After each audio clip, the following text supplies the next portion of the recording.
nabezulu elibhula umlilo ngamazwi abanye bewubhula ngamahlahla sinibingelele sinamukele kephi naphi la wethamele khona i1 KZN TV. Igama lami nguphiwe ngwakwamthembu. Namhlanje sikhuluma nawe sikwamhlaba yalingana emkhandlwini ke okuwumkhandlu osekugcineni kwesifundazwe iKwaZulu Natal, okumkhandlu ke osekugcineni kwezwe laseNingizimu Afrika engxenyeni engasenyakatho ngaphambi ukuthi uweleleke kwelase Mozambique. Abantu ke abakuleya ndawo kuye kuthathwe njengokuthi ke abantu abanganakekile ikakhulukazi uma kuza ngasohlangothini oluthinta intuthuko. Kodwa kamuva nje sibona ke umnyango wezokubusa ngokubambisana nendaba zomdabu esifundazweni iKwaZulu Natal uhambisana ke nomkhandlu umhlaba yalingana oholwa ke uCouncil uThemkos Khumalo, behlanganisa ke abantu impela ndawonye imphakathi ephuma egcemeni ezahlukahlukene ngenhloso yokwethula inhlelo ethinta ingqalasizinda kanjalo nokuthuthukiswa ke kosomabhizinisi. Siyafisa ukuthi namhlanje silalele inhlelo nezethulo ethulwa ke ungqongqoshe wakwaCokta umfundisi uThula Sizwe Buthelezi, ozothi ke esithathe esibeke ikakhulukazi ngohambo lwakhe lokwamhlaba uyalingana. Sisho ukuthi lolu hlelo sazophinde liqhubeke nakusasa njengoba ke sazi ukuthi ke umkhandlu umhlaba uyalingana oholwa umhlonishwa uKhumalo nawo unenhlelo zawo zokuthuthukisa ke lo mphakathi. Aselithamele ke uhlelo lapho sithi khona ke abakhulume.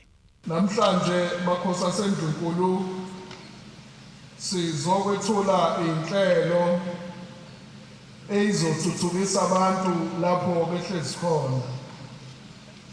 Kungakho kuthe nxa umeya engimema ukuthi ngingxenye yalomsebenzi navumela phezulu ngoba nathi njengomnyango wakwaCokta zikhona inhlelo esinazo nendawo yakwamhlaba yalingana.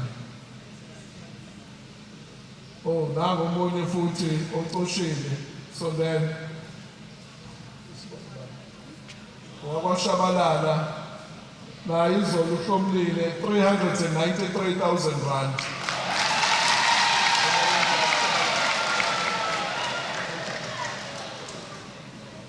Uthi ke uyalishaya ibhodwe umfokamsheni.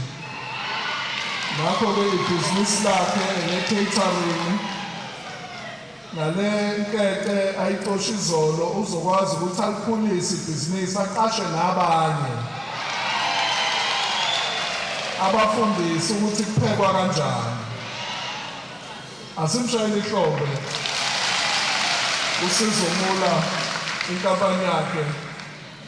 Sibonga kakhulu ukuthi izingane zenu zibuye kukhona ezikuphethe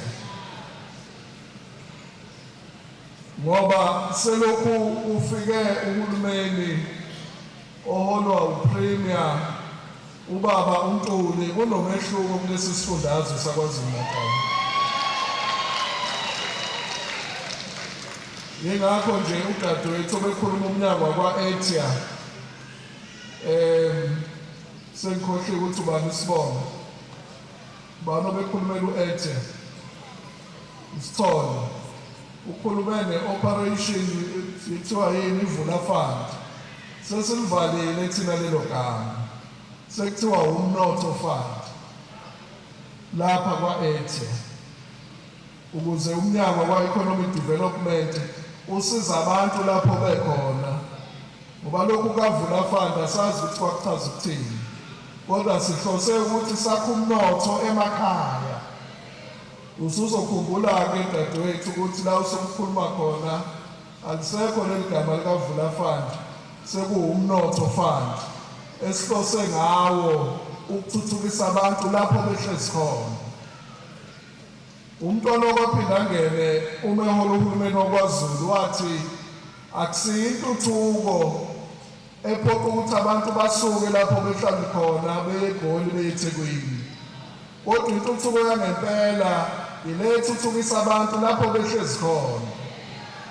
Ilokho besokubona namhlanje ngomkhandlu oholwa ubaba umeya uMashobane ngoba onke lama projects awazikwenziwa lapha edolobheni, kodwa azothuthukisa umnotho lapho lihlezi khona okuyiyona development yangempela. Nathi-ke njengomnyango wakwaCOGTA namhlanje Makhosi aseNdlunkulu sicela ukuthayisela kulo msebenzi omkhulu kangaka. Ngoba sihlose ukuthi abantu bale ndawo bangaze bangene enkingeni yokuthi beyofuna umsebenzi eRichards Bay noma eThekwini, kodwa bakwazi ukuyithuthukisa bona nemindeni yabo khona lapha kwaMhlabi yaLingani. Ukudlanga kobugebengu kanye nokucekela phansi kwey'nqalasizinda zikahulumeni kungenye yezinto ey'xosha abatshali bey'mali emadolobheni amancane. Kuyiqiniso-ke emphakathi elingephikwe ukuthi usomabhizinisi ofisa ukutshala imali edolobheni lapho asikhona ukuthi angabanjwa inkunzi ngisho emini, kushaqwe impahla yakhe. Lowo muntu akavamisile ukuthi azotshala imali yakhe kulelo dolobha. Namhlanje-ke ngizokwethula uhlelo lwama-street lights azokhanyisa wonke u-main road waseMbazwana.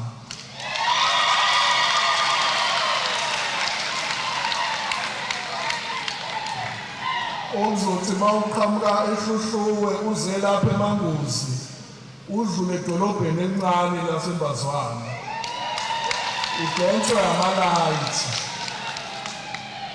Sithe asiqale eMbazwane size ngohlelo ngoba kumele ukuthi udlula nje eMbazwana kodwa usuyangena-ke manje kwaMhlabi yaLingani. Asigijime mbukeli siye kwabahlomlile omama bemfela ndawonye zinsizwa esencane intsha.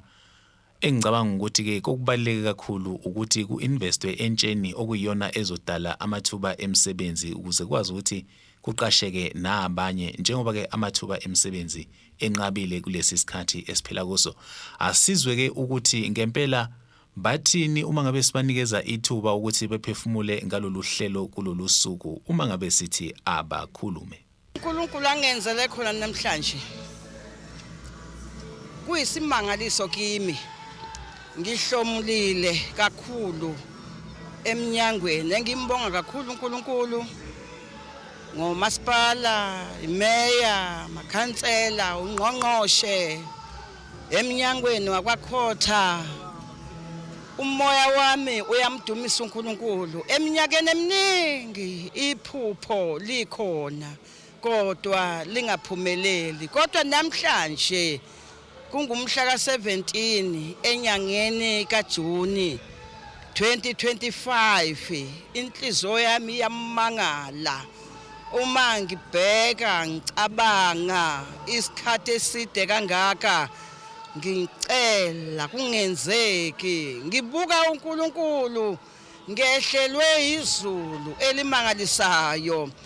Kwase kunamahloni amakhulu oyokuthi kwabantwana ebengibasondezile ukuthi asisebenzeni bantabami, sivuke sime ngeenyawo sisebenze njengomama.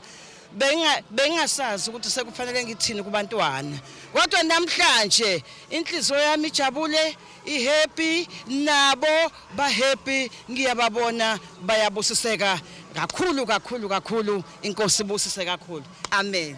Manje ngingasho nje ukuthi imizwa iyingxube evanga ihlangahlangene ngesizathu sokuthi injabulo iphezulu ngendlela eyisimanga ngoba sesiyaqala sawubona amaphupho ethu azofezeka manje.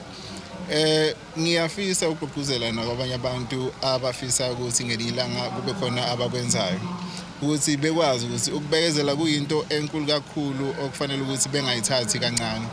Nathi silindile isikhathi nje esingangeminyaka nje emibili silokho silindile kodwa kuze wafika usuku ngoba isizulu siqamba mangamasithi alukho usuku olungakafiki. Engakusho ngithi kuwe ohleli ekhaya lapho sukuma uhambe uye khona eminyangweni khona uzokhuluma ngento oyibonile wena oyizwile wena ngokwakho. Ungakhulumi ngento uzabantu bexoxela ungakafiki khona. Lukhona usizo eminyangweni, abantu bayasizakala kakhulu. Sisibonelo esinye nathi kulokho ukuthi abantu bayasizakala. So usizo into ekhona ngempela, abantu bangathathi kancane. noma ngabe yini ehlupha ngaphakathi enhlizweni yakho obona ngathi iyiphupho lakho sukuma uhambe eminyangweni yongqongqoza lizofezeka iphupho lakho. Sithokoza kakhulu somhlaba yalingana ngokuvakashela uMEC wakaCocta ukuvakashelwa amakhosi ngokuhlukana kwawo ubukhosi obune okuwukhosi bakaTembe obokwambila obokwaMashabane obokwamabasa sivakashela izinduna ngokuhlukana zegodi ezikhona zonke la emhlaba yalingana. So uMEC bengahambi yedwa ke namhlanje naye bekade ezosithulela olunye uhlelo lokufaka ama street lights edolobheni laseMbazwane. Siyathembisa ukuthi somhlaba yalingana uDisemba uzofika sokukhanya yonke indawo edolobheni lethu eliMbazwane. Ubonile ukuthi idolobha lethu lithuthukile manje sokune shopping center okubalakala khona izitolo eziningi. Siyabona nengxenye yaseSikhemele liyakhula nakungena boShoprite kungena nezinye izitolo nakhona futhi asigcinanga sizohamba futhi siyothula olunye uhlelo. So ukufika kwaMEC kusilekelele kakhulu ke ubonile manje sizoba ne-youth enterprise ezoba khona la sifaka ama street light. uMEC uphinde wayithinta yokufaka ama tower kuzo zonke izigodi kakhulukazi ekade zine challenge enkulu. Siprioritize izigodi ezisihlanda okwama watt ayi5 esizofaka khona. Siyofaka eJikjela, sifaka koMtekini, sifaka koMndovu Mafa, sifake Olakeni kulesada seMbazwane. Kunezinye ke indawo ezingako Pikinini, khona ezinye indawo ezingaliya ko watt 8 ko Mabibi. Zonke lezo indawo zinayo network. So sizoqala kulo hlelo lamanje uVodacom usithembisile ukuthi uzofaka ama tower 108 kwiprovince yaseKZN. So siyingxenye nathi esizohlomula kuwo wonke unyaka ngokwesethembiso kaMEC. Siyazi ukuthi uMEC akakaze ekhuluma into engenzeki nale program yokusinekelela imali yokufaka ama street lights into wayisho nje ensukwini ezingayingaki ezedlule kodwa nakho namuhla siyakubona kuyenzeka. Uphinde wasifakele enye imali futhi ngaphansi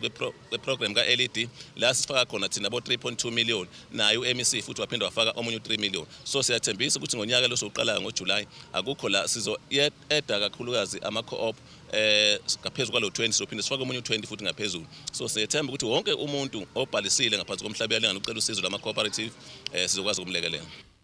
Mbukeli ke asilivale uhlelo ngokuthi isikhulumisane ke naye ungqongqoshe ubaba uButhelezi nokuyilapho khona ezobe silandisa ngohlelo oludle izigidi ezinhlanu zamarandi 5 million okuhlelo ke oluthinta ingqalasizinda yokukhanyiswa kwemigwaqo ikakhulukazi ke endaweni yaseMbazwane njengoba sibona ukuthi idolobha ke iMbazwane lingelinye lamadolobha abonakala ezanga amandla uma kukhulunywa ngentuthuko kukhulunywa ngohlelo oluthinta ingqalasizinda. Asimdedele uma ngabe sithi abakhulume. Sibese sethula ke njengoCocta uhlelo oluzodla izigidi ezinhlanu zamarandi uhlelo lwama solar street light azofakwa lapha edolobheni laseMbazwane. Njoba sibona indawo yaseMbazwane iyathuthuka ingqalasizinda siyanda kodwa kulokhu kumpisholo ebusuku. Lolu hlelo ke luzosiza ukuthi lihehe abatshali beimali nanokuthi kunciphe ubugebengu ngoba sekuzokhanya bha lapha eMbazwane ku main road wakhona.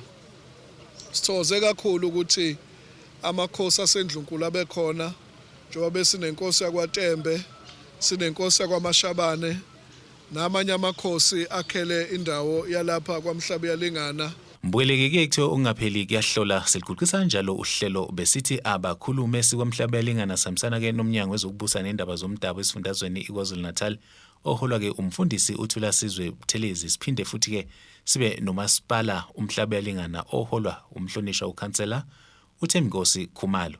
Igama lami nguphiwe ngwakwamthembu. Ngivumeleni ngiguqe isiguqeni sonke siyothi sukuma kwebe kusuluzayo inkosi inibusise.